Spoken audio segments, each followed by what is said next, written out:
being on it long term, they're not living their happiest, healthiest life. A lot of people end up feeling miserable. They feel depressed. They have low energy. They have no sex drive. For men, it's clinically proven to lower your testosterone to the point that you can't even engage with your partner. So I just warn people that before you just think this is my only option, look into some other options. If you have the opportunity to go to inpatient detox and rehab, I think that's a better alternative than being on SUBOXONE for the rest of your life. If you have that opportunity, a lot of people don't know that. They don't know that their insurance through their work can pay for them to go to treatment, that they can file for FMLA, that they can take 30 to 90 days off work, that they can file for short-term disability and be able to pay the bills. That's my biggest thing, is just giving people all the facts and all the options before we tell everybody, nope, that's SUBOXONE, nope, it's SUBOXONE. Oh, if you say anything bad about a SUBOXONE, you're a hypocrite, you're causing stigma. Yeah, I agree. And a lot of the reasons why I would get so mad in the past, especially with you, was because I felt like you were like sensationalizing the bad parts of SUBOXONE instead of showing it all across the board evenly. You know what I mean? And I'm guilty of sensationalizing the positive things of SUBOXONE because it helped me so much. You know what I'm saying? And so For sure. I can, now that I've been on it almost 10 years, basically 8 years, and my husband's been on it for years, I want people to know everything that we've experienced. And yeah, my husband has very low testosterone. We've had live streams all about basically our sex life and how it's hard because he will not feel like wanting to have sex, and I will take it personally, you know, and I don't mean to get emotional. It's just how I am. Okay. But I'll take it personally and think, oh, he's not attracted to me anymore. But it really has nothing to do with that at all. Me and my husband are best friends, you know. It has everything to do with being on opioids for a very long time, even before we were on SUBOXONE. So there are those negative things that come with SUBOXONE, but then I also have to think about, well, would my husband be alive? Would I rather have my husband alive on SUBOXONE and have low testosterone and us have to work through that together, or have him dead and my son not have his dad anymore, you know? So those are things that I try to talk about to people all the time. Like, I'm always trying to bring up all the things that happen with SUBOXONE, not just the good things anymore. And when I first started sharing about my journey on SUBOXONE, I focused so much on the positive things because I was so overwhelmed because I hadn't had those positive experiences in recovery. Until I found SUBOXONE. I had always tried to go to like AA and NA and all these different rehabs, and I would go in and I would do the steps and I would get a sponsor and I would be with my sponsor and doing so well. And then about 6 to 9 months in, I would relapse every single time, like over 10 times, you know? And so when I found SUBOXONE, I was so excited that I had found something that was actually helping me maintain long-term sobriety, you know? And then I got my son back. So now that it's been some years, I try to focus on all aspects of SUBOXONE, the good, the bad, and even the in-between. You know what I'm saying?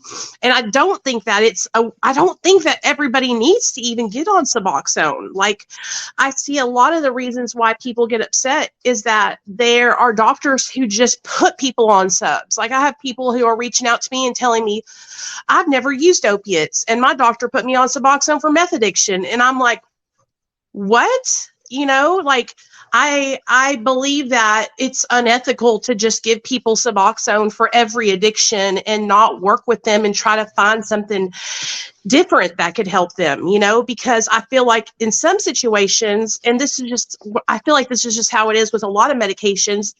In some situations, a lot of these doctors are just trying to create people to be there for a lifetime, you know, so they're constantly having that money coming in.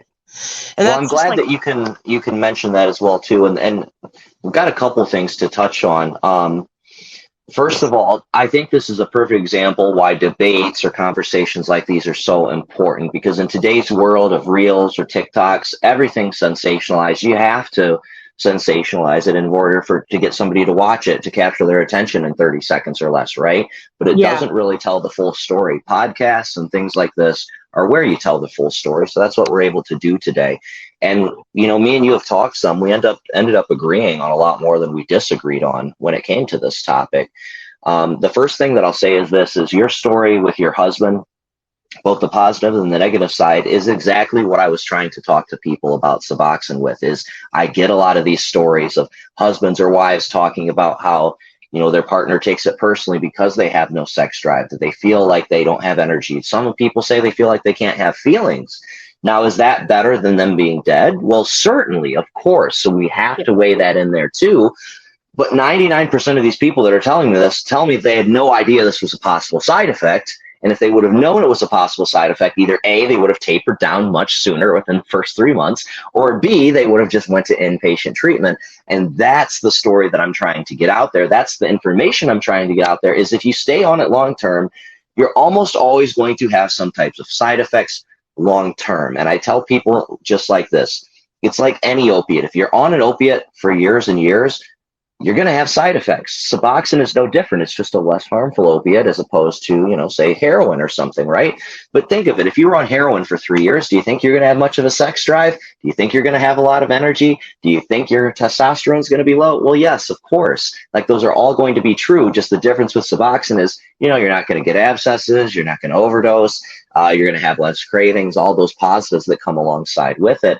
And that's why it's just important to give, you know, the total information about it. The other thing that I wanted to touch base on as well, too, was with talking about this.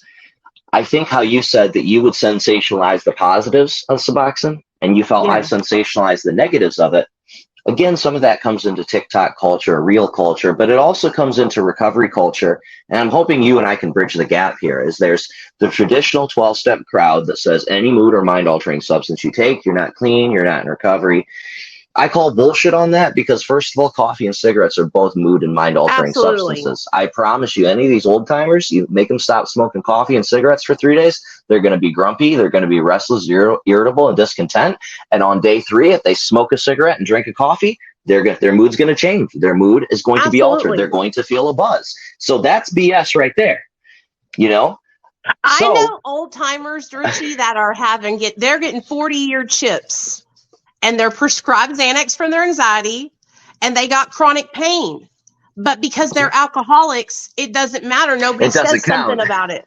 Right. It doesn't count because it's not alcohol, right? They're legit prescribed narcotic medications. So, but because my narcotic medication is used to treat opiate use disorder, it makes that me less sane than you, and you're allowed to take Oxycontin. And no, you're pointing it out right there. And real quick, I want to say, for those that are watching, please make sure you throw some hearts up on this video, hit the share button, help us get us out there to as many people as possible. If you like and share the video, you'll be entered for a chance to win a free recovery t-shirt.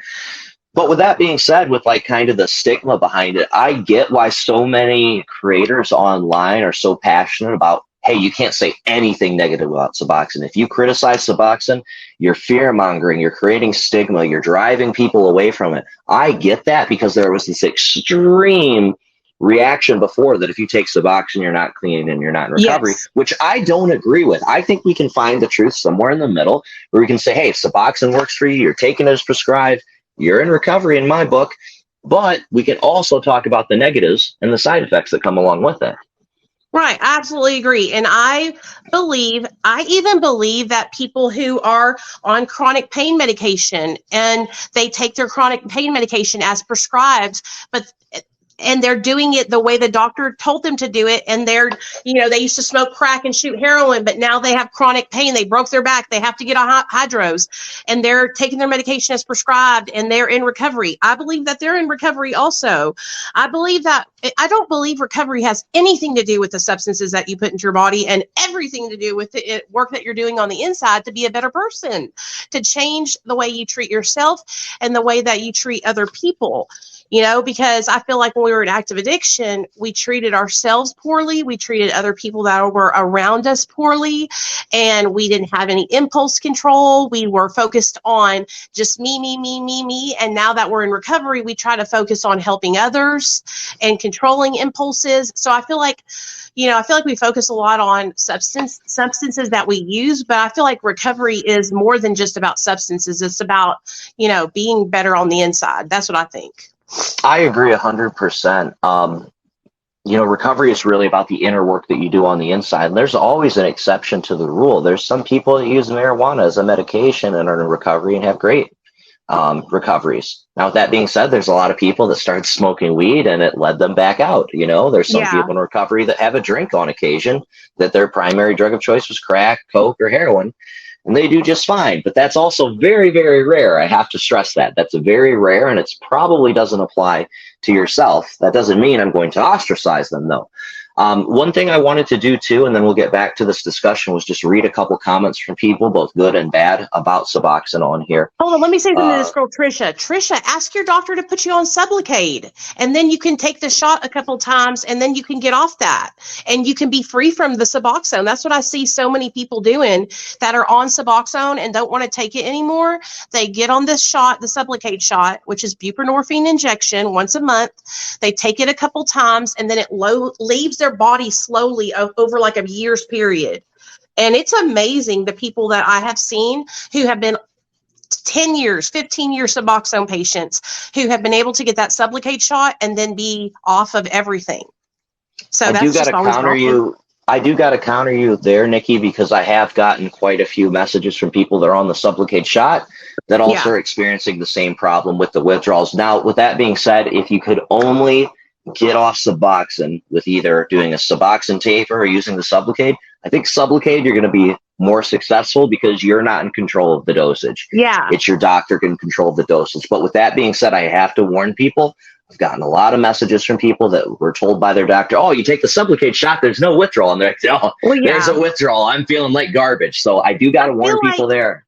My friend, he just did his last shot like a month or two ago. And what I have noticed is that some people get on the shot and they can't get balanced out on the right milligram, and they have to supplement the SUBOXONE strips or pills while on that shot until they can get like balanced out. But almost every, I don't want to say, I don't know what the percentage is, but I do know that there's this one girl, she was like a star case that we had at Dr. B's office. And I want to say her name so bad, but I don't want to say because I don't want to get in trouble, but she's like the star. I'm so proud of her because she was on SUBOXONE for 3 months. She got the shot for 6 months and then she stopped, and she has been off of it for over a year. Hey, that's a great example. I think where people tend to run into a problem a lot of times, and again, like I'd rather see you be on SUBOXONE for 10 years than die, right? But I think because there's not a lot of conversation about the long-term side effects of SUBOXONE, you don't hear about a lot of people getting off within 9 months, right? So I think that's a great example of doing it in a, I don't want to say less harmful way, but less like way of causing dependence, maybe. I think because when we are on it for so many years, it's hard. When you're on a medication, any medication, I just got off of all of my antidepressants like a crazy woman, and I'm feeling better than I've ever felt in my whole entire life. I'm telling you. But if I could do that with SUBOXONE as easy as I was to do this with my antidepressants, man, I'm telling you what, it'd be a miracle, So I do understand how people feel, and I don't want anybody to ever feel like you have to take SUBOXONE, or like if you reached out to me and said, hey, Nicole, I need help. Like I'll always say, what do you want to do? How do you want to get sober? What pathway do you want to take? Like I would never recommend something to somebody. Like you need to talk to your doctor about that. Like I'm just here to help you if you need a resource, For sure. Same here. And for those that are wondering, how do I get off SUBOXONE if I tried the taper and it hasn't worked, you can message me. I do have a lot of resources for detoxes. So all you have to do is hit that send message button at the top of my page. I do have resources for people available with or without insurance. But the comment that Trisha said, she said, I've been on SUBOXONE for 4 years. These are very hard to get off of. They're good to get off options and whatever, but my doctor should have taken me off years ago. And the other comment I wanted to read on here, and then I wanted to read some of the positive ones as well too, was Michelle said, I'm now over 2 years without anything, but my boyfriend is on subs, and honestly, it saves his life, but I also see him not out at times, even on a low dose, but it's up to the person to find a balance, in my opinion. And you're right, it's up to the person to find a balance, and that's another misconception I find with SUBOXONE a lot of times, is that people say you can't get high off of it. You definitely can. Not everyone does, but you definitely can. Divert it. Absolutely. If you skip taking your dose, I take my dose every single day. And so I don't have any kind of like feeling of ups and downs from it. But let's say on Monday, I took my dose and then I didn't take it Tuesday, Wednesday, Thursday, and then took it on Friday. Oh yeah, you're Yeah, gonna feel it then. You feel lit. absolutely. You know what I mean? So we figure out ways to get high no matter what if we want to get high. That's the bottom line, I feel like. If we want to get fucked up, we're going to get fucked up. Nicole, I don't know if you ever abused Suboxone back when you were using, but I was prescribed it, tried to get clean with it, didn't work out for me, but then I also abused it as well too. I remember that the doctor told me, oh yeah, you can't shoot this. Well, I shot it and it definitely worked. I shot Suboxone. See, It was disgusting. It's just another How did we thing, do you that? know? How the My hell God, did we do that? I just remember that orange taste. It was awful. Dude, when I tell you we were using medic syringes with the needle on it as thick as a pencil lead. Ooh, my God. Not fun. I'm glad I don't got to live like that no more. I know. But no, it's another thing I like to raise awareness about, because a lot of parents are like, oh yeah, like I know my son, he can't abuse the Suboxone. I'm like, dude, I used to shoot it. It can. If you're seeing him not out, he's probably abusing it. I believe that if a person wants to use Suboxone and they're ready to get sober, they can use it and they can get sober and they're not going to abuse it, right? But just like with anything, I feel like if you're not, like for me, I had a bad experience with methadone. I used methadone. I abused it. I used it. I mixed it with Xanax. I was constantly falling asleep. My hair started falling out because I was just, that's all I did. My lunch, dinner, and breakfast was methadone and Xanax. I didn't eat. I didn't drink. I was so skinny and unhealthy. But I try not to let my choices and my experience, because I chose to abuse methadone, make me judge other people that are on methadone, because I see so many other men and women who utilize it in a positive way and who have their kids back and who are working full-time jobs. And so I tried, because that was one thing I used to be really biased on, was against methadone. But in the last couple of years, probably like last 3 years, I've really opened up my mind, because I have so many close friends now that are on it, that I see that are really working their recovery, and really want to be better people. And I try not to let that affect my judgment. Yeah, and I think it's different for everybody too. And that's one of the things that I bring up a lot. A lot of people are like, if you get on Suboxone, you're actually ready to get sober, you can get sober. And then I usually counter that with like, in most cases, and I'll lay out a couple cases that come to mind where I think this might not be the best case, but I think in most cases, if a person really is determined to get clean and sober, that it's better for them to go to an inpatient treatment, work on their mental health issues, get to the underlying core root of the issues, leave on maybe Vivitrol, which is the opiate blocker. It's not a narcotic. It's not addictive. It doesn't cause dependence, rather than to leave on Suboxone or to start on Suboxone, because you don't have to deal with the side effects of being on it long-term down the line. You don't have to do the taper. Now, with that being said, though, there are some cases where people maybe can't go to inpatient treatment right away, or they've been on it for like 30 years. That Suboxone sometimes is a good bridge to learn how to live everyday life while still having the opiate in their system. For example, I was just down in Kensington, down in Philadelphia. A lot of people there are the perfect example of why like a methadone clinic or a Suboxone clinic exists. Like, it's, especially if they can't leave that area, it is so hard to get clean in that area when you're walking by drugs every day and you don't have anything in your system. For some of those people, Suboxone is a lifesaver. Dude, I couldn't imagine being in that position. I live in Arkansas, you guys, where like I don't really even see homeless people. Maybe every now and then I see somebody flying a sign by the interstate, but it's so different than there. But let me say something about inpatient treatment. Inpatient treatment needs an overhaul. It's shit. I agree. 12-step. Teach evidence-based treatment. 12-step to me is old and outdated and for the birds, yo. It's like literally the smallest percentage rate of positivity and change. And we really don't even know if it's that much, because it's an anonymous program. I believe that treatment is, I believe that going into inpatient treatment is a waste of damn money and damn time for a lot of people. The only thing I believe it does is separate you from your drug long enough to get your mind cleared. But while you're in there, you're meeting other people that are using substances. In my experience, all the times I've been to treatment, I've came out with more drug boyfriends than I came out with recovery. And what I learned in there is abstinence only treatment, which honestly never worked for me ever, and didn't work for a lot of people I know. I feel like those of you guys who are able to get abstinence only treatment are the minority, and those of us who are not are the majority. So I would counter that, Nicole, by saying I do agree with you that most inpatient treatments do need an overhaul. If you throw a dart at a dartboard and land on a treatment center, probably not going to be that great, probably not going to be successful there, right? But the thing I will say is, like, the treatment centers that I work with and the way that I recommend people to do treatment, whether to their family or to themselves, kind of negates all those factors you just said. First of all, they use evidence-based treatment programs. They offer therapies like EMDR therapy. They get to the core root of the problem. They treat your trauma. They're not just offering 12-step programs. 12-step programs are an added bonus if you choose to engage in them, not like the meat and potatoes of the program. In addition to that, I usually recommend people leave state for treatment so that way they have no chance of meeting people in their local area that they go and get high with, right? For those reasons, I usually see a very high success rate when people complete, like a 90-day treatment program, go home, maybe on Vivitrol, something like that. What and kind I will of say people are able to get that kind of treatment, though, Richie? People with PPO insurances. Exactly. Now, that's why I said treatment needs an overhaul, right? Is because we need to grant that kind of access to treatment to all kinds of people. And that's what I'm currently fighting for and working for with when I start my own detox, is that when I start my detox, 75% of the beds are going to be those with private insurance, and 25% are going to be those with Medicaid or no insurance, because we're able to save costs in a lot of different ways. I can talk to you about that later. But with that being said, one, it comes down to me not being as greedy. Two, it comes down to, just not having to spend a bunch of money on marketing and stuff so that we can actually offer good treatment. And if I start that, well, guess what? The industry is going to have to be forced to adapt, and everybody can get access to high quality care at that point.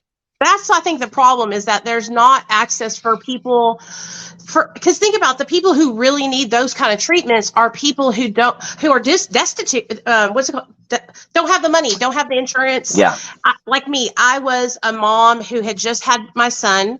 My son was in foster care because he got taken away from me because I was afraid to tell anybody that I was a drug addict while I was pregnant, because I thought, oh my gosh, if I say anything, they're just going to take my son away from me, and so I feel like I was lucky that I had Obamacare when I went into treatment. All the treatment centers I went into before that, they were shit. The last one thing I can say too is that they have changed the Affordable Care Act, that I've been coming across a lot of people that have the Obamacare insurance that can go to private treatment centers that actually offer dual diagnosis therapy, which is good. But I want to touch on this, Nicole. I think this is great. So we have the traditional view of inpatient treatment that I just mentioned, that, as we said, the way to actually do it properly is few and far between of people that actually do it, or places that actually do it, or that's affordable. And then you have the new age thing where they're throwing all the money at is Suboxone, right? This is where I think we can meet somewhere in the middle to kind of put the best of both worlds together, right? Where we can get people access to Suboxone that might need as a bridge to inpatient, but then also offer inpatient treatment in a way that's affordable and is actually done right. And that's the kind of conversation I want to have, because treatment in general in this country needs an overhaul. There's either the people that have private insurance that can go to inpatient treatment centers. Some of those are revolving doors. Some are good. And then there's all the hundreds of millions of dollars that gets thrown at Suboxone programs. And a lot of these Suboxone programs don't have the kind of proper, oversight, right? To see if people are following the program. The doctors are just shuffling them in and out, treating it like a pill mill, a cash cow. We got to do something so we can meet in the middle here somewhere and offer some effective care. I believe that therapy for me was like the changing point in my life, was being able to get like a psychologist, psychiatrist, whatever it is, to sit down with me and talk to me and help me figure out what's going on. Why was I using drugs in the first place? A lot of the reasons why I used drugs in the first place was because I was an insecure little girl still. I was still 16-year-old Nicole who thought that I was ugly and fat and not cool and blah, blah, blah, blah. And so when I started putting drugs and alcohol into my body as a teenager, I held on to those insecurities, and it just fueled me through my life. And so if people can have access to treatment that is giving them therapies, whatever kind of therapy it is, I think is so important. Number one in my book that really changed my life was that, because I had been in and out of so many treatment centers that were telling me to pray and meditate and go to 90 meetings in 90 days. And what if I don't believe in God? What if meditation doesn't help me? What if I go to 90 meetings in 90 days and I keep relapsing? Maybe there's something more that needs to be done. And that's what I think is really important, is having that therapy is important for me. Or at least it was a funny thing that a lot of 12-steppers forget is in the big book itself, it says that it's okay to seek outside help for people that have outside issues, right? It actually says that in the big book, and I'm a big believer in that. I am too. And I feel like it makes me so mad because this lady came onto a live stream we were on the other day on TikTok, and she was abstinent. And there was a bunch of us talking about this lady was afraid because she was prescribed medication and her doctor was like quitting or he died or something. And we were trying to help her find a doctor that would be able to help her with her medication taper. And this woman was like, no, you need to be completely clean. And it was just like, this is her life-saving psychiatric medication, you know? Right. And I was like, and she was 19 months sober, and she was like, you know, spouting off lines out of the book. And I was like, what about the line where it tells you that we have no opinion on outside issues, and that if you, what about that line? Why does everybody forget that?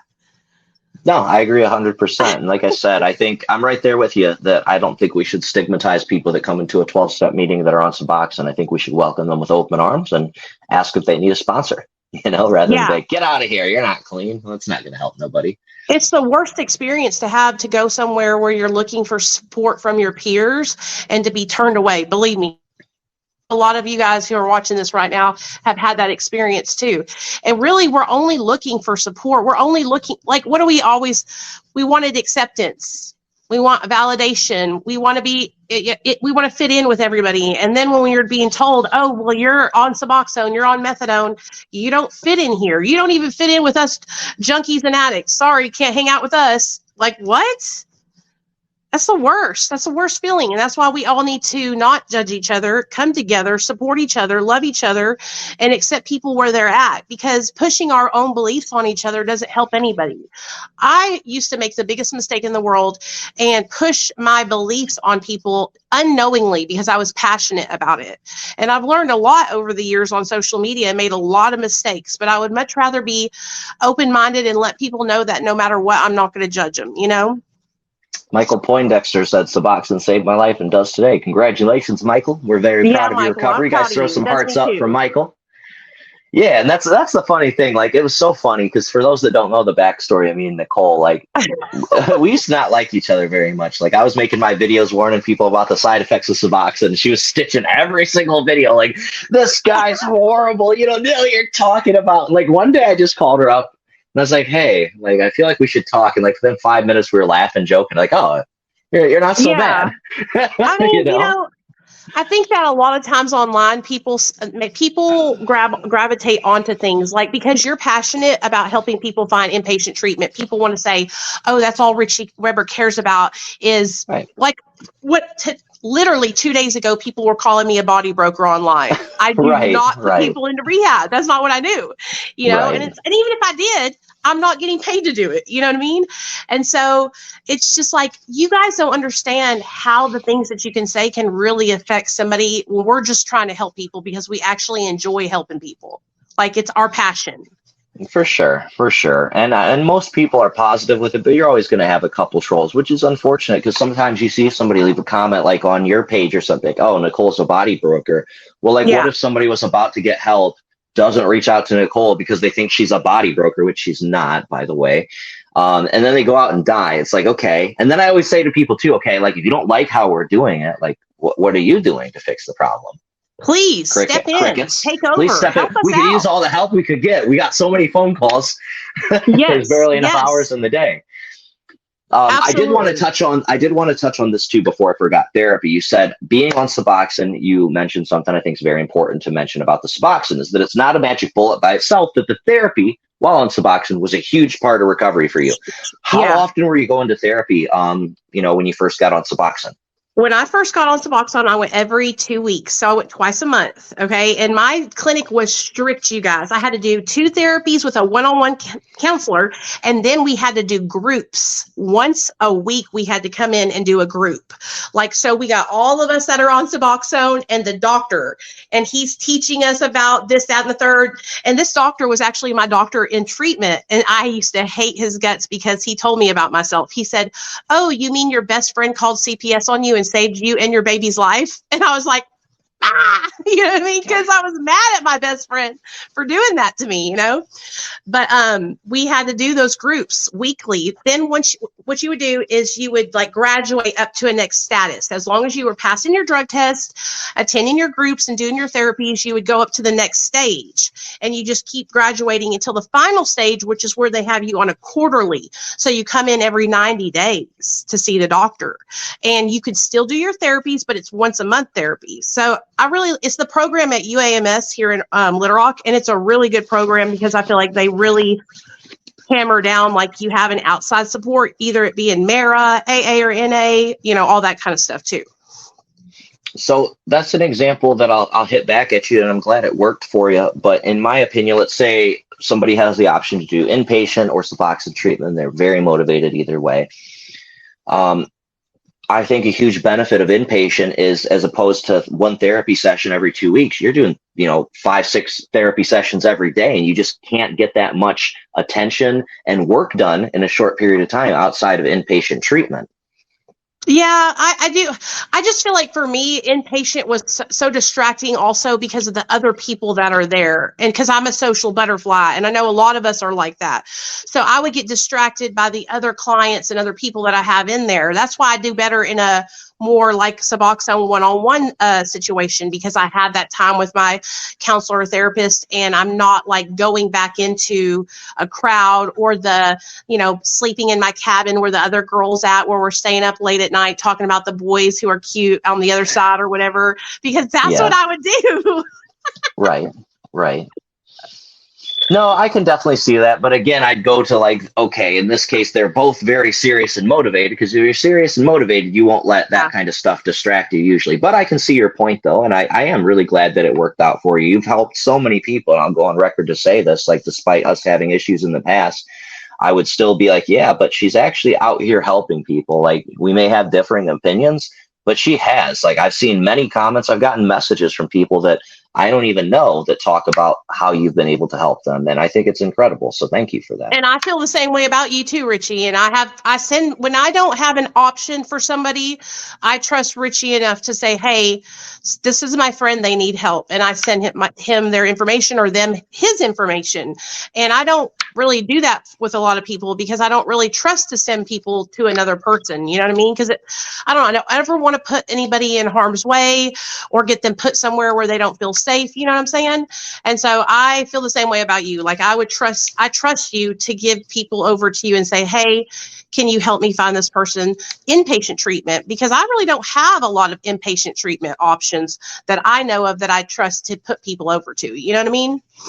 Yeah, no, and I appreciate that. And, I think with both of us, again, if you look at either one of our pages, 98% of it is positive. It's support, because that's the reality of it.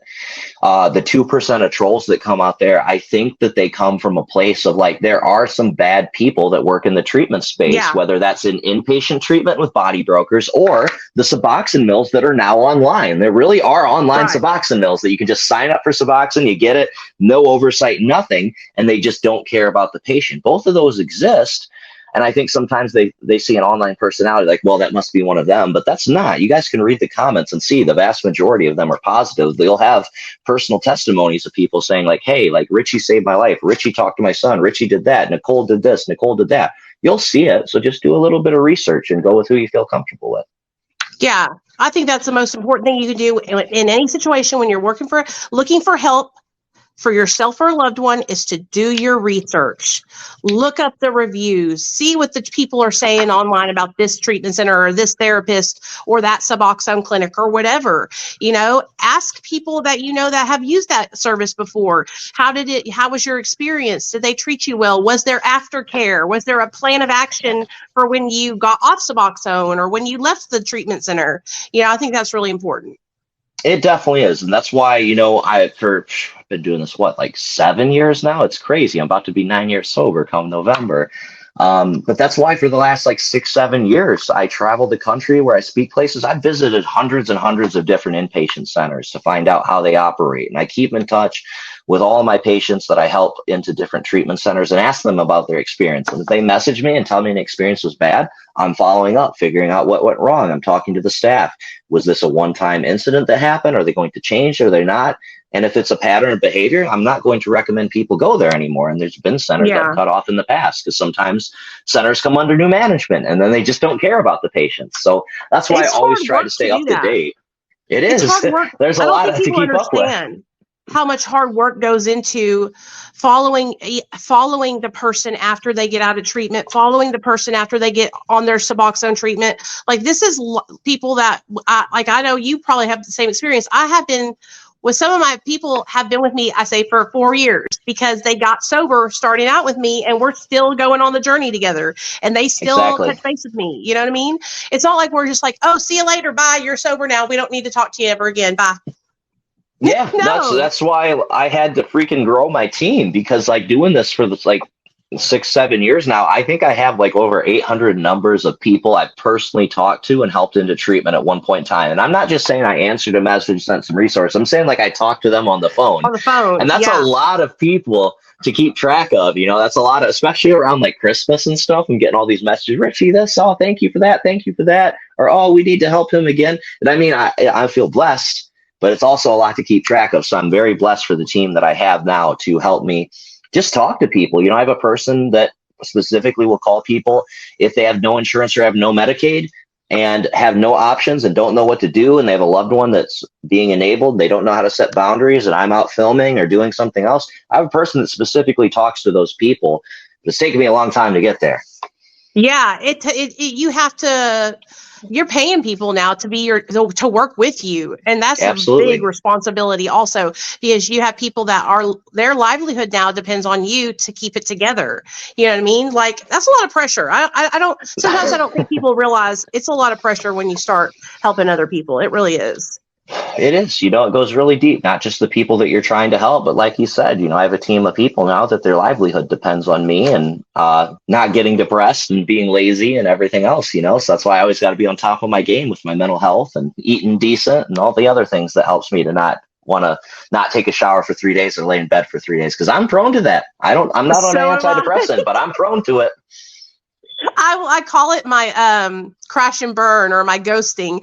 Like, I always let people know, like, if you don't hear from me for like 1 or 2 days, it's because I'm crashing and burning, because I'll be on these, like, I guess you could call them a man, where I'm just like bam, bam, bam, bam, bam, bam, and then I'm like, you know. But I feel like it's a positive thing because I'm doing things to help people. Sometimes I just got to take a self-care day or two, you know, to keep myself charged up.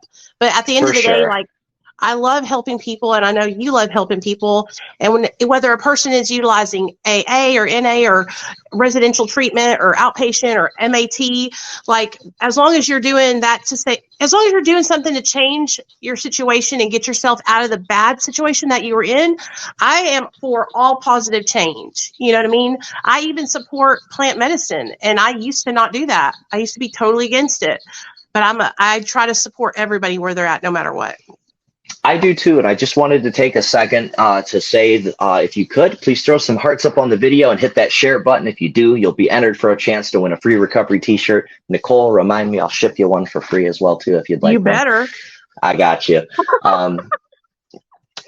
But yeah, no, this has been a really awesome conversation. I did want to read a couple comments from people on here as we have this discussion. And again, you know, obviously me and Nicole don't agree on every single thing, but there's so many more similarities we have. And I even was talking to a harm reduction group down in Kensington and did a really good interview with them. They are so far, I don't know if you want to call it right and left when it comes to recovery, right? But so far left when it comes to harm reduction that they do a lot of things that I think most people would think don't make any sense. And I'm always open to hear things, and I'm open to changing my opinion on things. And even if I don't agree with certain practices, if there's a group trying to help people to either stay clean and sober, to not get diseases, to not spread infections, I'm all for it, even if I don't think it should be our first line of defense. So with that being said, this group, you know, not only do they go and pass out the Narcan, the syringes, which I agree with giving people clean syringes. And for those on my audience that don't know why, it's because if you're a heroin addict, you're going to shoot up regardless. Yeah. So it's much better for them to use clean needles, because I've used bent needles, dirty needles, everybody has. It actually saves the taxpayers a lot of money if they're not reusing syringes, because that decreases transmission of HIV, AIDS, has less needles on the ground because it's a needle exchange program. They have to turn the needles in. It's actually a good thing.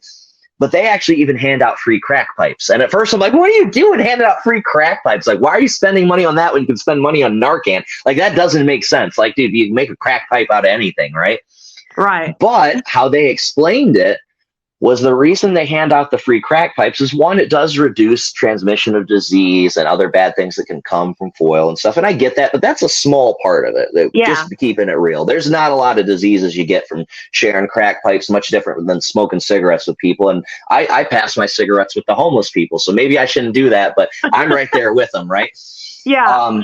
But the crack pipes, they said, getting those out actually opens the door for people to start engaging with them and using their services, because not only are they handing out crack pipes and needles, but they also offer rides to treatment or therapy or SUBOXONE clinics or methadone clinics. And because of this, a lot of people that have been going there for the crack pipes for a while end up going to treatment and getting sober. And I'm like, well, yeah, that's pretty good use of money, because the crack pipes aren't really that expensive. That's what it was like when I went to work harm reduction with Dr. B in California. Was we would build a rapport with each person, and they would come in, and then we would be able to help them get signed up for Medi-Cal, so they would actually have insurance. And I remember when I went down there, we had a girl and she was pregnant, and I wanted to just jump on her and say, let me take you with me and I'm going to get you sober right now and save your life. And they're like, no, Nicole, that's not what you do. Do not go and preach the gospel to her. She will come on her own time. And it was so hard for me to grasp that, because I wanted to just take her and save her, but I would have ended up scaring her off. And so over time, she was coming back. And the next thing you know, she was like, I'm ready to get better. I don't want to lose my baby. And I was just like, oh my God, I'm so glad that they stopped me, because I would have went and I probably would have scared her away, because I would have been so emotional, because I was just like, oh my God. Here's this person I was just like that at one time, pregnant and addicted, and I just wanted to save her. But that's what harm reduction is for. It's to allow them to be able to choose what they want to do, and for them to have their own autonomy and choose, hey, this is when I want to get sober, or this is where I want to get insurance, or whatever. And so when I was learning about it, it was so hard for me, because I just wanted to go and help every person. But the way I help people can be kind of like scary, because I'm so passionate about it, So I was the same way with the crack pipes also. But then they told me that a lot of times, even though it's a small percentage, things up your nose and stuff like that, I guess, because I got hepatitis C from using syringes. Here in Arkansas, when I was in active addiction, I would go to the Walgreens, I would go to the Walmart, I would go to the Kroger with $40 to buy a box of syringes, and they would not sell them to me, because I was a drug addict. They would deny me clean syringes. So what I do, I go home, I get my little knife sharpener, and I sharpen my needle. Try to sharpen my needle with the damn, rock thing that sharpens it. Yep. And then use it over and over and over again. And then I remember one time in particular, I was with this guy, and he said, Nicole, I have hepatitis C. And I was like, oh, I'll just rinse it. And that's the day I caught hepatitis C. There was only one time that I really shared a needle with someone, if I remember correctly, and I was just very, very desperate. I had them use the bleach and stuff, but luckily I didn't get hepatitis C. I would usually, I could clean up a little bit if I needed to. Don't get me wrong, there was times I looked like an absolute madman, but like if I took a shower and like shaved my beard a little bit and put on some long sleeves, you hear my voice too. I sound white and proper as hell, right? That's how my husband is. Yes, so I'd walk in the big, yes, I need 100 insulin syringes, please. And they'd give them to me. I'd just be like, I told them I was a diabetic, so I could always get needles.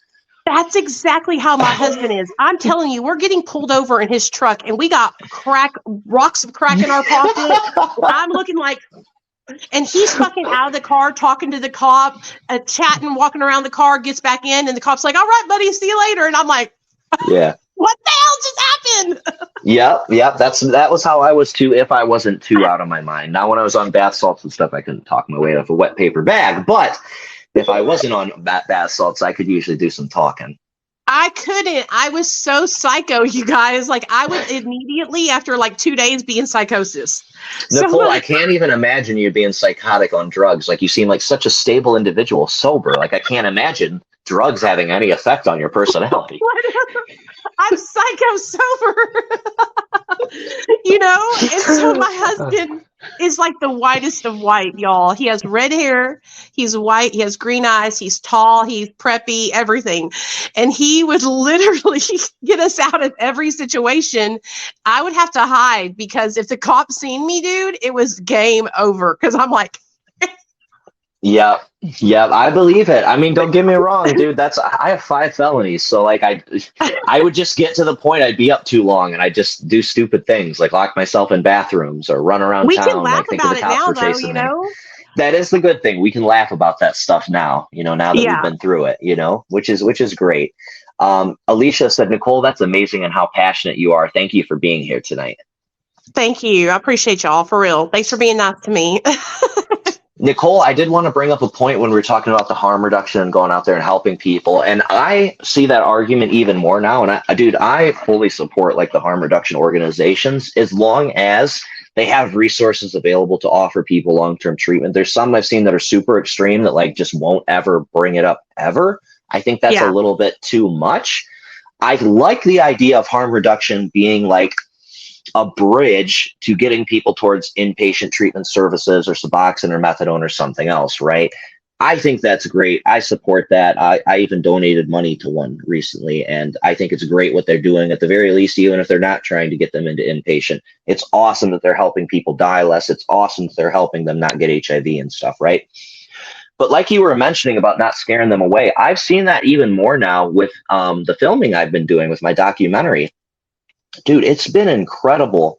And my assistant, Nikki, goes out there too, and she's great at this because she's just so open and bubbly and loving and stuff. And because we go there and we're not like, I don't come there talking to them about Jesus. I don't come there talking to them about getting sober. I come there and just talk to them. I'm there to interview them, to hear their story. I'll go and hang out with them. Like me and Nikki were hanging out under a bridge, hanging around a fire. We were going to have a pizza party and start toasting marshmallows and making s'mores and stuff. I go there and I freestyle a rap with them for hours. And the thing I hear over and over again for the people that come to me and start asking me about my recovery, start asking me about getting sober, or if I bring it up when the conversation presents itself that do get sober, they say over and over again, the big difference between you, Richie, and everybody else that's came out here is you're not just out here handing us sandwiches. Like, don't get us wrong, we like the sandwiches, but you're not just here handing us a sandwich and leaving. You're not here shoving a Bible in our face. You're not here telling us we got to get clean and sober. You're just here hanging out with us, getting to know us. Mm-hmm. Yeah. And that's huge. And that's why I love these harm reduction organizations that are out there, every day or multiple times a week in the community. I think it's important to also understand that some people, you guys, it's okay if they want to use drugs and that's what they want to do. Like, just because they use drugs doesn't make them less of a person. I agree. Like, I feel like a lot of people believe that people that use drugs are not able to have jobs, to take care of themselves. Not like, just because I was a fucking crazy lunatic on drugs doesn't mean that there's not somebody that is totally has it together and snorts cocaine. Or I met people that have their shit together that are on drugs, and I think that there's this like misconception that every person that uses drugs is underneath a bridge, with a needle hanging out of their arm. Yeah. And that's not the case. It blows my mind, Nicole, too, because I was like an off-the-wall drug addict. Now, granted, though, I guess I did kind of have my shit together as much as I could for a 20-year-old kid on Oxycontins back in the day. But, like, dude, back in the day when I was 20, I was trading stocks before it was cool, making a bunch of money. I was allegedly selling weed and stuff, like making a bunch of money, and I just spent $1,000 a week on pills. Other than that, I was doing pretty good. For a 20-year-old kid spending $1,000 on pills, that's pretty fucking big money. You know what I'm saying? Yeah. Like, I feel like but what I mean by this is like sometimes harm reduction. But I got to throw the caveat: when I did eventually get on the heroin because my tolerance got too high, then I couldn't do anything. I could barely get out of bed, and I couldn't trade stocks, and I lost all my money. I feel like a lot of the harm reduction, though, for some people is like there's some people out there who are just never going to get sober, you guys, and that maybe that's not what they want to do. Maybe they do not want to change. Maybe that I don't know how to explain it, because to me, I wanted to change because my life was out of control.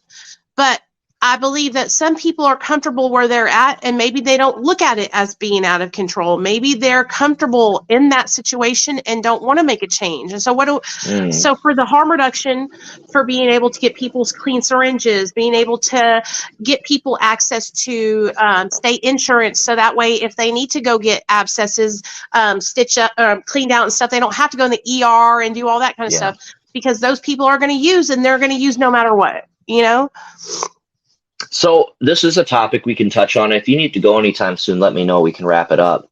Okay. But this is the little nuances that I think are important to talk out. And I'm genuinely curious to see your opinion on it, because the way you're kind of talking, Nicole, I see where you're going with it. And I do agree. Like, regardless, we should treat them as human beings and give them common courtesy and decency.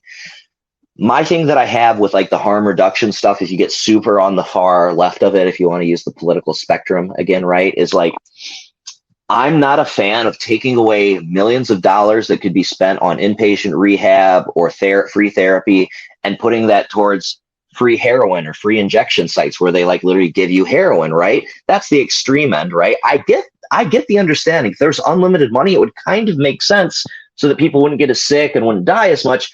But face it, we're in America. We have a limited amount of funding. That's why I kind of am like, hey, like, let's not get too crazy with the harm reduction thing, because you know, I get everybody has freedom of choice. If they want to use drugs, they can. But then also, too, like the point you made, you know, if they're comfortable in that, they probably are going to keep using. And I've experienced firsthand, a lot of times people are not going to get sober until they're put between a rock and a hard place. But the important thing is when they're between the rock and the hard place, do they have access to affordable treatment options that they can get help at? So I know I said a lot. I just kind of like to hear your thoughts on what I just said. Okay, so it's hard for me because, like, you guys have brainwashed for so many years in a 12-step abstinence-based only, like, mentality. So even though, like, I want to support people and allow, like, I want people to be able to make their own choice if they want to continue using drugs, to be allowed to be continuing using drugs. You know what I'm saying? But I believe there should be safe sites where people are not given the drugs, but they have them, they're being supervised, so that way they don't die or have an overdose right there, and they can be saved. You know what I mean? Can I jump in real quick and then let you finish your thought? I just wanted to make a quick caveat. So in theory, I'm not opposed to that either. Like, should it be legal or not? Yeah, I think it should be legal. Why? Because, again, less people are going to die. You could make it a resource center. You could have resources for people to get help. It's great in theory, but the problem is when it costs $1 million from the taxpayers that could be going to a dual diagnosis treatment center, that's where I think we need to say, first things first, let's get real treatment for the people that are willing to seek treatment. Because if you do make using too comfortable, there is a certain segment of the population that might have gotten clean beforehand that will stay in that. Just indefinitely. I'm one of them. If I couldn't have stayed with unlimited money, I would not have gotten sober. I didn't want to get sober. I liked using drugs. I enjoyed it. I genuinely enjoyed it. If I could have found a way and not known what my life is like now, I would have genuinely picked that over making like 80 grand a year. I really would have. Just having a regular 80 grand a year job, I would have picked that. Now today, with what I do, I love what I do. I love the traveling. I love the helping people. I'd pick that. But at the time, no way in hell would I have gotten sober. Yeah, if it was comfortable for me and I didn't have my son, I would have stayed using drugs. And so I do feel like we shouldn't make it so comfortable for people. And I wish there was like safe supply for people to not so that way people that are buying fentanyl wouldn't just be dying all over the place. You know what I'm saying? And that's the hard thing too, man, because, you know, at the end of the day, and I also, a lot of my solutions, Nicole, we've talked about this, I try and propose things that I know can like realistically happen currently, right? In America, there's no way in hell we're going to legalize drugs that you can have pharmaceutical grade heroin available for purchase so that people don't overdose and die. Would that be better? In certain ways, yes. But, you know, the other thing that I throw out there is like, okay, alcohol is legal, but more people die from alcohol every year than overdose. So it's like, man, where do we draw the line? Because I do fear in today's world, if you just have legal heroin that's cheap, dude, the world kind of sucks sometimes, dude. A lot of people might just choose to do heroin every day because life sucks sometimes, you know? I don't know, man. It's hard. Yeah, dude, that's a good point. They legalized drugs in a certain, I guess, amount there, and they're having like a lot of issues there where So people don't jump on us. They decriminalized it, right? But there's basically no repercussions for having a personal use amount of drugs. And in theory, like the Portugal model, a lot of people talk about the Portugal model, right? In Portugal, they decriminalized all drugs. And they had a lot of success with it. Overdoses dropped, people went to treatment, but they actually have a good system is that when you get caught with drugs, you go in front of a tribunal, they come up with a treatment plan program for you instead of throwing you into jail. In Oregon, it's free for all. You get caught with drugs, they just write you a ticket for $100, say, hey, come to court on this day. Nobody comes to court. There's no repercussions. And it's chaos over there. It is. Yeah. That's one place I'm excited to go. And you should come with me. I'm not going there. I'll get in trouble. But listen, like, I believe that a lot of it comes back to like I went to prison, you guys, for literal residue inside of a syringe. I had no business being inside of a prison. No, ever. Dude. No. And that's where nuance is so key in this, right? Like, is the current system we have broken? Yeah, dude. People with personal use amounts should not be getting felony charges. I can't even work at my local McDonald's. I scored in the 99th percentile on the ACT for writing, but I'm not smart enough to work at McDonald's because I used to do heroin, apparently, right? So my system that I always propose is like, dude, change the classification to a major misdemeanor. Call it a major misdemeanor or a drug possession misdemeanor, that it doesn't affect your ability to get a job. And people get two choices. They can go to jail for 6 months or go to a good dual diagnosis rehab for 6 months, right? And that's how you balance it. Now, of course, you'd have to overhaul things and divert funding from prisons over to rehabs. But in theory, you can do that. Like, it costs $52K a year to house a prisoner, right? You can give people good treatment for $52K a year. Dude, imagine you could spend $52K a year on an inpatient. Dude, you could give people good treatment for that. Give me $40K a year. I'll freaking solve all the problems. Think about all the people that are in prison that are there for like literally the tiniest offense. Like me, like I said, residue in a syringe. Residue, y'all. Residue. Yeah, residue. Okay? It's crazy, right? And look at you now. You're this great mom, and you're a felony mom now, dude. Yeah. You're a heartless felon. I know, exactly. And I feel like that's where I feel like a lot of the problem is with the prison systems and the way the United States of America just puts people in prison. Prison, jail, prison, jail, prison, jail.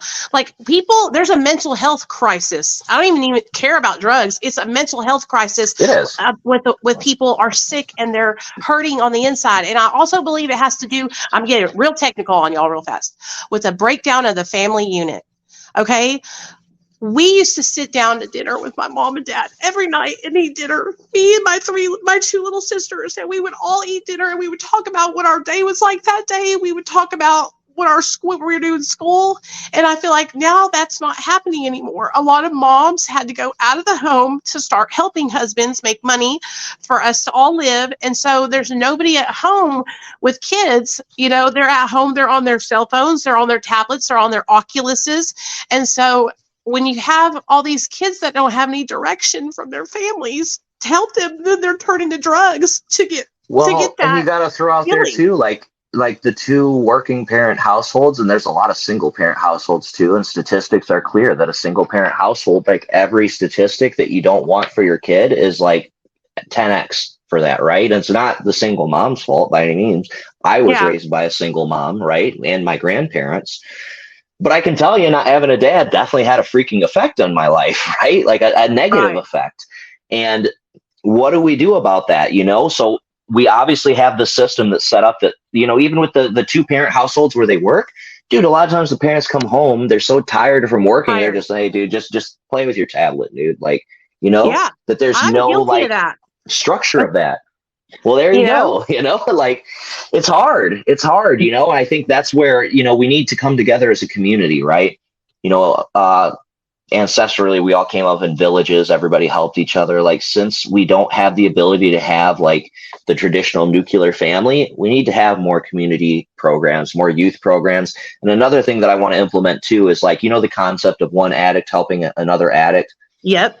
I'm really big now that I've gotten in the jails and the prisoners is I want to help the drug dealers, believe it or not, right? Because a lot of these drug dealers do not know. They grew up not knowing another way how to make money, Nicole. When I tell you that literally in their mind, there's two ways to make it out of the hood. That's either to sell drugs or to play in the NBA. I'm not kidding. Absolutely. They literally have no idea of that, right? And some of these people are the most brilliant entrepreneurial minds in the freaking world. So what if we could have mentors in the communities where people are prone to drug dealing, right? We could have mentors to help bring these kids up and raise them right if they don't have good role models in the home. That's another thing I want to create too. Listen to me. People who sell drugs, I see all these people talking about like kill your local fentanyl dealer, do this, throw this I used person to in have a jail shirt for called murder. "Choke Your Local Heroin Dealer." You know, like I used to feel the same way.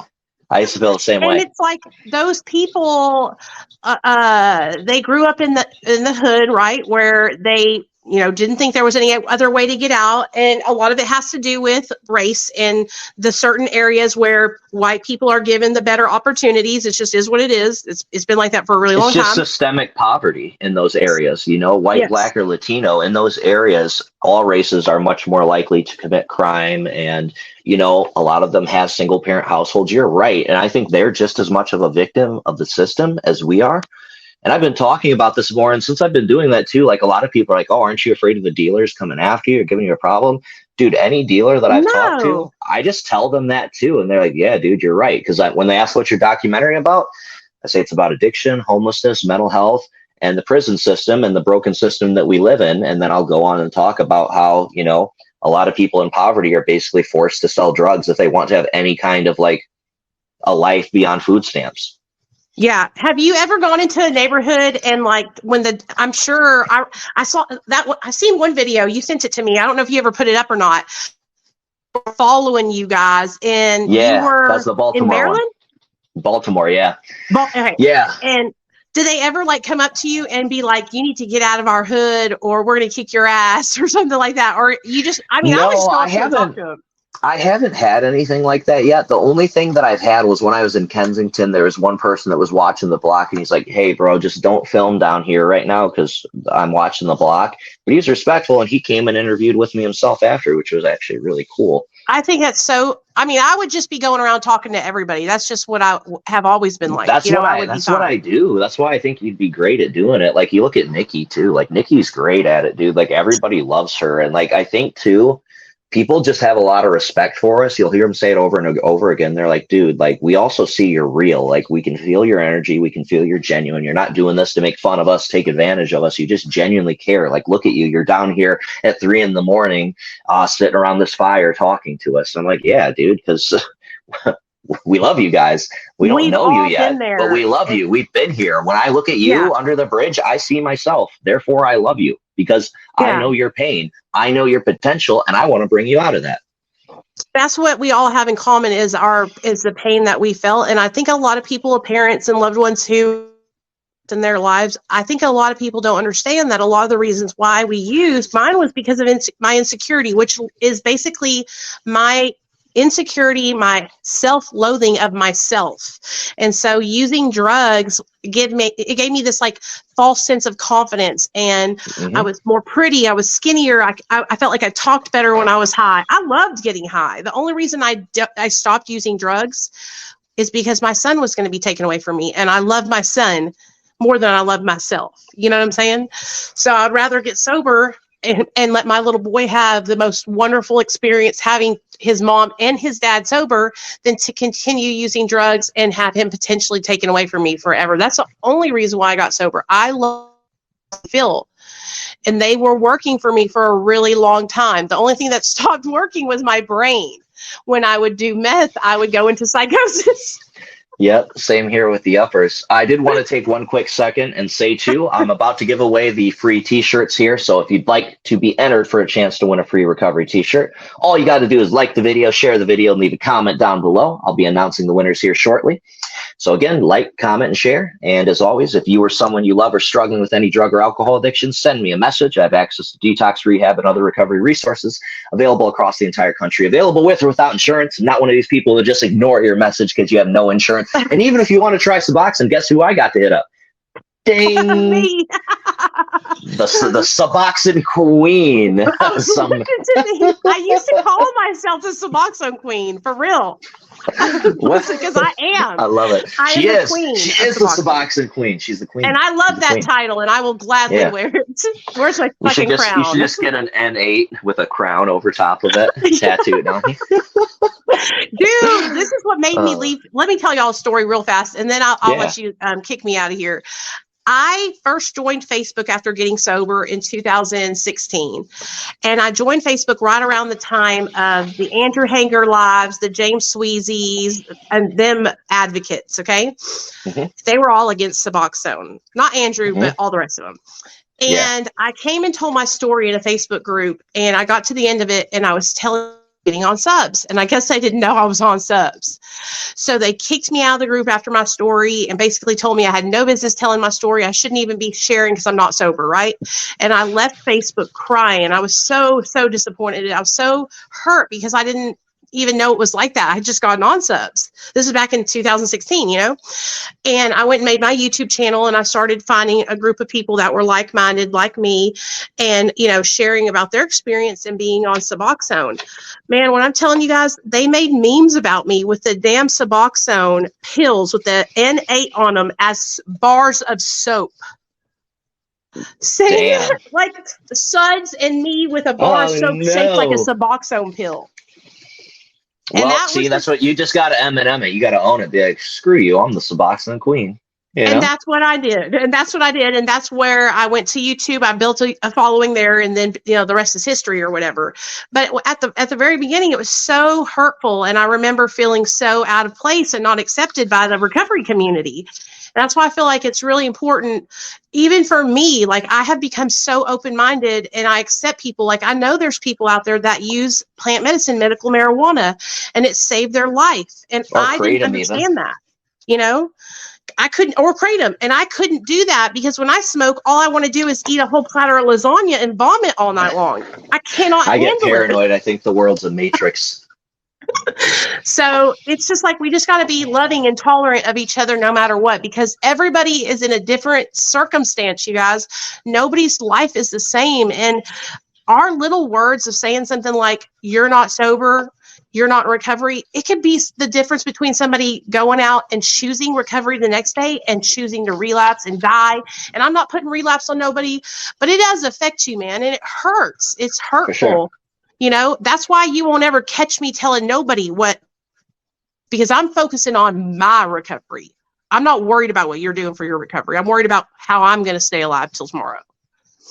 Yeah, and my followers know I agree with you 100%, Nikki. I've said this for a long time on here. You know, early on in recovery, like I would share my funny Suboxone memes and everything else, just like everybody did back then, right? But for the longest time, even when I first started out, I was always a big believer of whatever works for you, because I myself even got some judgment early on. I think it was about my first 2 years in recovery before I went public with my story. I got a job as a bouncer at my local bar because I couldn't get a job anywhere else. And after my fights, I would have a couple drinks because I didn't know I wasn't supposed to. I didn't know I wasn't allowed. I never was a big drinker ever in my life, right? And then I got all this crap poured on me. Oh, you're not sober. You got to restart your clean time. I'm like, screw you guys, dude. And I hit him with the mood and mind altering substance thing with the cigarettes, right? So today, even though I could have a drink, I choose not to drink just to set an example because, again, I'm a freaking unicorn when it comes to this. 98% of you guys watching, if you have a drink, you're going to end up with a needle in your arm. That's a cliche saying, but it's very true. And it's better safe than sorry. And who knows? I might be one of those people, too. I don't want to find out.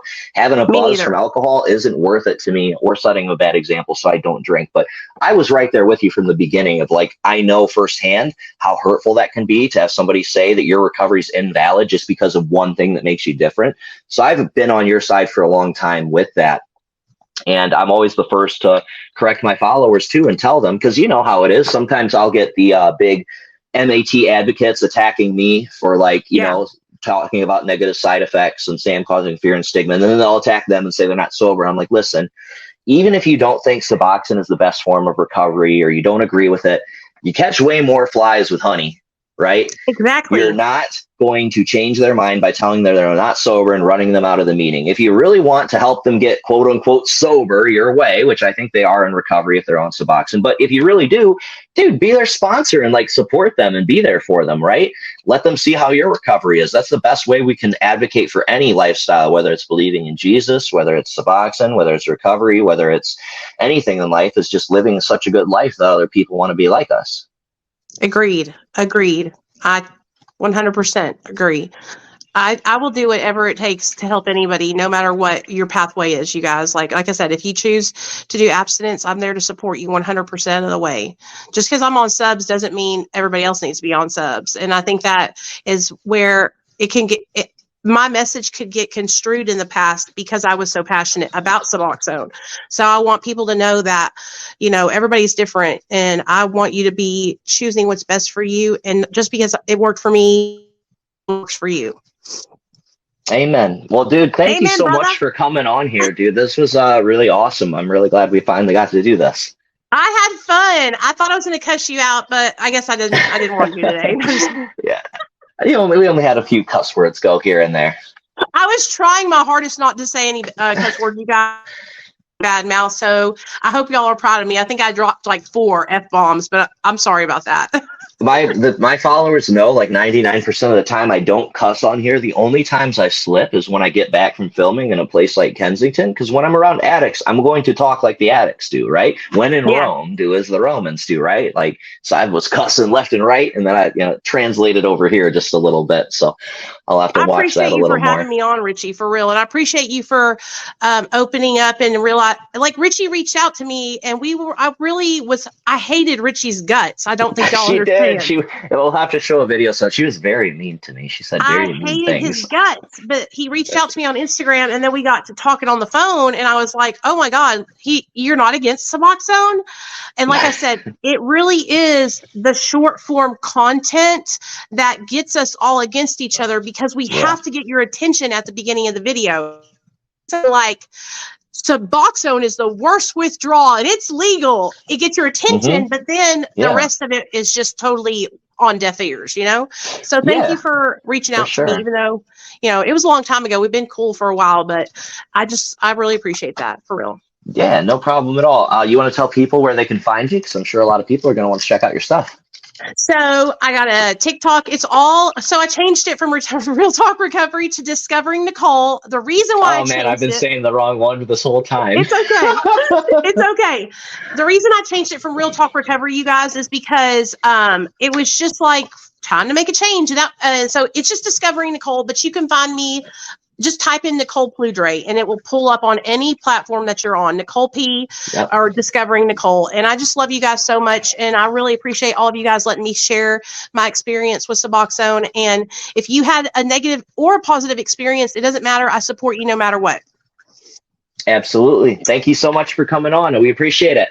All right, man. Love you. See you later. All right. Love you too. See ya. Bye. Bye.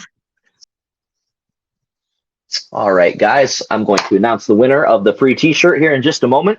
So if you'd like to be entered for a chance to win, now's your chance. Throw some hearts up on the video, hit the share button, and leave a comment down below of what state you're watching from.